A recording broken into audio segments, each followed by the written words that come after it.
নমস্কার, কেমন আছো সবাই? আশা করছি ভালো আছো। আমিও ভালো আছি। আমার একটা মিনি ব্লগে তোমাদের সবাইকে স্বাগত জানাই। যে যে আমার চ্যানেলে নতুন আছো প্লিজ চ্যানেলটাকে সাবস্ক্রাইব করো, শেয়ার করো, কমেন্ট করো। তো আজকে চলো কী করা হবে, দেশি চিকেনের রেসিপি দেয়া হবে।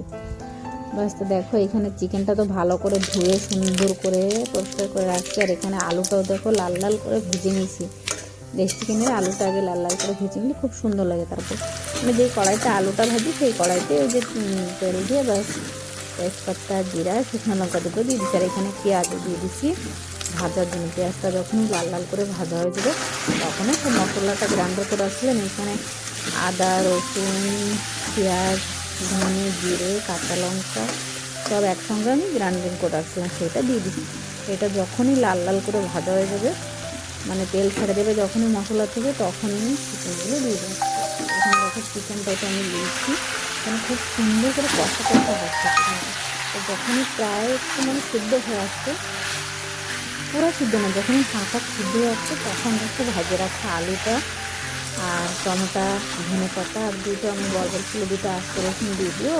তো এখানে দুটো আস্ত রসুন সুন্দর করে ধুয়ে রাখছিলাম, সেই দুটোও দিয়ে দিই। তো এখানে তো মস্ত সুন্দর করে কষা হয়েছে, সেন্ট বেরিয়েছে। আমার ছেলে আর মেয়ে বলছে না আমাকে প্লেটে করে দাও, তো ওদেরও দিলাম। আমিও খেয়েছি, আমার বড়ো খেয়েছে। তো এখানে দেখো ওদেরও দিলাম। আর এখানে তো জল দিয়ে দিছি। আর জল দেওয়ার পরে এখন তো প্রায় হয়ে আসবে। তো এখানে গরম মশলা দিয়ে এখনই নামাই নেবো। তো এইটা দেখো ফাইনাল লুক, যে আজকে ঘরের চিকেন কষা আর এখানে স্যালাড, লেবু আর গরম গরম ভাত করা হয়েছে।